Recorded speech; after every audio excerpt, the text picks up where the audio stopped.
महापराक्रमी रावण को देखकर हनुमान को भय नहीं हुआ। वे निडर होकर बोले, राजन, वानरों के राजा सुग्रीव की आज्ञा से मैं तुम्हारे पास आया हूँ। उन्होंने मित्र भाव से तुम्हारी कुशल पूछी है। तुम्हारे ऐहिक और पारलौकिक कल्याण के लिए जो धर्म युक्त संदेश उन्होंने भेजा है वह सुनो। महाराज दशरथ अयोध्या के राजा थे। वे इंद्र के समान तेजस्वी थे। उनके पास चतुरंगिणी सेना थी। वे पुत्र के समान प्रजा का पालन करते थे। महाबाहु महातेजस्वी रामचंद्र उनके ज्येष्ठ पुत्र हैं। पिता की आज्ञा से छोटे भाई और स्त्री के साथ दंडक वन को आए हैं। वे धर्मात्मा हैं। उनकी प्रिय पत्नी सीता को जन स्थान से कोई हर ले गया है। वे दोनों राजकुमार सीता को ढूंढते ढूंढते ऋषिमुख पर्वत पर आकर सुग्रीव से मिले। सुग्रीव ने सीता का पता लगाने की प्रतिज्ञा की और रामचंद्र ने सुग्रीव को वानर राज दिलाने की। राजकुमार रामचंद्र ने बाली को मारकर सुग्रीव को वानरों का राजा बना दिया। महाबलवान बाली को तुम अच्छी तरह जानते हो। महात्मा रामचंद्र ने एक ही बाण से उनको मार डाला। सुग्रीव ने सीता को ढूंढने के लिए झुंड के झुंड वानर सब दिशाओं में भेजे हैं। उनकी आज्ञा से लाखों करोड़ों वानर पृथ्वी, आकाश और पाताल पर्यंत सीता को ढूंढ रहे हैं। उन वानरों में कोई गरुड़ के समान और कोई वायु के समान शीघ्रगामी है। सब वानर महापराक्रमी और वेगवान हैं। उनकी गति कहीं नहीं रुकती। उन्हीं में से एक मैं भी हूँ। मैं पवन का पुत्र हूँ। मेरा नाम हनुमान है। सीता को ढूंढने के लिए 100 योजन समुद्र पार करके यहाँ आया हूँ। यहाँ मैंने सीता को देखा है। महाप्राग तुमने धर्मशास्त्र पढ़ा है। तपोबल से महान ऐश्वर्य प्राप्त किया है। तुमको दूसरे की स्त्री हरण करना उचित नहीं है। यह बड़े अनर्थ का कारण है। धर्म के विरुद्ध है। इससे समूल विनाश हो जाता है। ऐसा काम तुम्हारे जैसे बुद्धिमान पुरुषों को ना करना चाहिए। इसके सिवा रामचंद्र और लक्ष्मण महापराक्रमी हैं। देवता और दानव भी उनके बाणों के सामने नहीं ठहर सकते।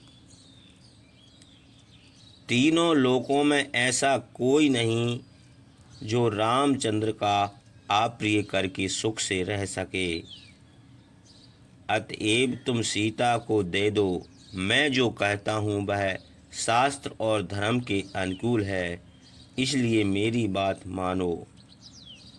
मैंने सीता को तुम्हारे घर में देखा है। जो काम दुर्लभ था वह सिद्ध हो गया। अब जो करना है उसे रामचंद्र करेंगे। सीता शोक से व्याकुल है। उनको अपने घर में पंचमुखी सांपन के समान समझो। सब देवता और दानव मिलकर भी उनको छिपा नहीं सकते। जैसे विष मिला हुआ अन्न कोई नहीं पचा सकता। तुमने तप करके दीर्घ आयु और ऐश्वर्य प्राप्त किया है। उसे दूसरे की स्त्री हरण रूप अधर्म करके नष्ट ना करो। तुम देवताओं और दानवों से अबद्ध हो। यह भी तपोबल का ही प्रभाव है। किंतु हे राजन, कपिराज सुग्रीव देवता, यक्ष अथवा राक्षस नहीं हैं। वे वानर जाति हैं और रामचंद्र मनुष्य है। यद्यप तुम उनसे अपने प्राणों की रक्षा कैसे कर सकते हो? धर्म का फल सुख और अधर्म का फल दुख है। पूर्वकृत धर्म से अधर्म का नाश नहीं होता, अधर्म का फल अवश्य मिलता है। तुमने जो किया था उसका फल मिला, अब दूसरे की स्त्री हरण करके जो अधर्म किया है उसका भी फल शीघ्र ही मिलेगा। जन स्थान में राक्षसों के वध का, बाली के वध का तथा रामचंद्र से और सुग्रीव की मित्रता का स्मरण करके तुम अपने हित की बात सोचो। मैं अकेला ही समूची लंका का विनाश कर सकता हूँ, किंतु रामचंद्र ने मुझे यह आज्ञा नहीं दी है। उन्होंने सीता का हरण करने वाले शत्रु को अपने हाथ से मारने की प्रतिज्ञा की है। साक्षात इंद्र भी रामचंद्र का अपकार करके सुख से नहीं रह सकते। फिर तुम जैसे लोगों को की क्या गिनती है? तुम सीता को काल रात्रि समझो, वे समूची लंका का विनाश कर देंगी। यतएव सीता रूपी काल पास अपने गले में बांधो, अपनी रक्षा का उपाय सोचो। सीता के तेज और रामचंद्र के क्रोध से लंका भस्म हो जाएगी।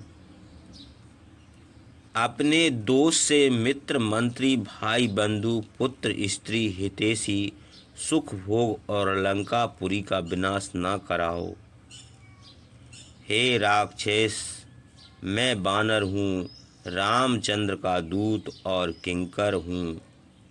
मैं सत्य कहता हूँ, मेरी बात का विश्वास करो।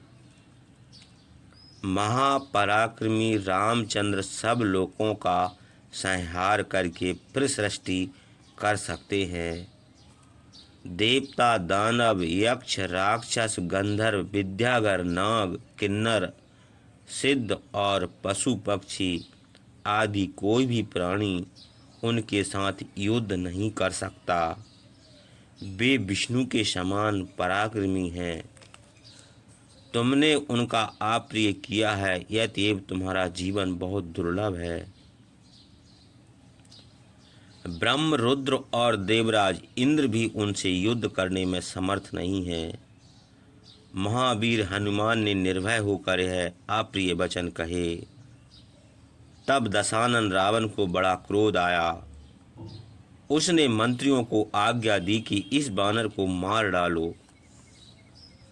राक्षस राज रावण ने महात्मा हनुमान की बातों से कुपित होकर जब उनको मार डालने की आज्ञा दी, तब विभीषण ने यह सोचकर उसकी बात का अनुमोदन नहीं किया कि हनुमान अपने को दूत बताया है, दूत का वध करना उचित नहीं है। विभीषण सोचने लगे कि अब क्या करना चाहिए। वे शत्रु विजय पूजनीय बड़े भाई रावण से सम्मान पूर्वक हित कर वचन बोले। हे राक्षस राज, क्रोध त्याग कर मेरी बात सुनिए। दूरदर्शी राजा दूत का वध नहीं करते। इस बानर का वध करना धर्म के विरुद्ध है, सभ्यता के भी विरुद्ध है। यह काम आपके करने योग्य नहीं है।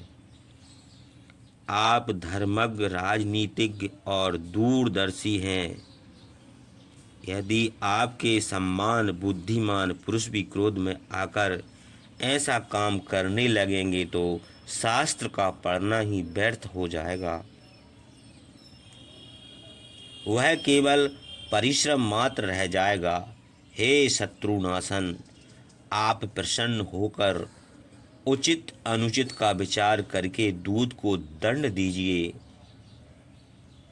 विभीषण की यह बात सुनकर रावण ने बड़े क्रोध से उत्तर दिया, अपराधियों को मारने से कोई पाप नहीं होता, इसलिए हम इस बानर को मार डालेंगे। बुद्धिमान विभीषण यह धर्म विरुद्ध बात सुनकर फिर विनीत वचन बोले। हे लंकेश्वर, हे राजेंद्र, प्रसन्न होकर धर्म का विषय सुनिए। स्वामी की आज्ञा से काम करने वाले दूत का वध नहीं किया जाता। यह विद्वानों का वचन है। यद्यपि यह बानर आपका बलवान शत्रु है, किंतु विद्वानों के वचनों के प्रमाण से दूत का वध उचित नहीं है। इसी से दूतों के लिए अनेक दंड बताए गए हैं। कोड़ लगाना, सिर मुड़ा देना और विरूप कर देना, इनमें से एक अथवा यह बड़ा दंड दूत को देना चाहिए। आपके समान विचारवान, धर्म और अर्थ के जानकार विनीत पुरुष क्रोध नहीं करते। क्रोध करना महानुभाव पुरुषों का काम नहीं है। हे वीर, धार्मिक विषय में, शिष्टाचार में और शास्त्र का अर्थ समझने में आपके समान दूसरा कोई पुरुष नहीं है। आप सब देवता और दानवों से श्रेष्ठ हैं। पराक्रमी, उत्साही और मनस्वी हैं। देवता और दैत्य भी आपको परास्त नहीं कर सकते। आपकी तुलना किसी से नहीं की जा सकती। आपने युद्ध में अनेक बार सब राजाओं और देवताओं को जीत लिया है। कोई भी वीर पुरुष यदि आपका अनिष्ट करने की इच्छा करे, उसे तो प्राण दंड दिया ही जा सकता है। फिर इस बानर का जो दूत होकर आया है, वध न करने से क्या बिगड़ता है? मैं तो इसका वध करने में कोई गुण नहीं देखता। जिसने इसे भेजा है उसे प्राण दंड देना चाहिए। यह दुर्जन हो या सज्जन, शत्रु के भेजने से यहाँ आया है। यह पराधीन है। जो संदेश इससे कहा गया है वह इसने कह दिया, इसलिए इसका वध करना उचित नहीं है। हे राजन, इस बानर के मारे जाने पर दूसरा कोई बानर समुद्र पार करके यहाँ नहीं आ सकेगा, और यदि रामचंद्र सीता का पता ना पावेंगे तो यहाँ क्या आवेंगे। इसलिए इसे जीवित छोड़ दीजिए, जिसमें शत्रु राम लक्ष्मण का आप विनाश कर सकें। इंद्र आदि देवताओं का वध का उपाय करना आपका कर्तव्य है, क्योंकि वे आपके बलवान शत्रु हैं। इस दूत के मारे जाने से आपके शत्रु दुर्विनीत राम लक्ष्मण को युद्ध के लिए कौन उत्साहित करेगा? राक्षस युद्ध के अभिलाषी हैं, इसलिए आप उनकी इच्छाओं का विनाश ना कीजिए। करोड़ों योद्धा आपके अधीन हैं। वे सब महाबलवान अस्त्रधारियों में श्रेष्ठ और क्रोधी। कुछ राक्षस आपकी आज्ञा से आज ही चले जाएं और उन मूर्ख राजकुमारों को पकड़ लावें। राक्षस राज रावण ने कुछ सोचकर विभीषण की यह बात मान ली।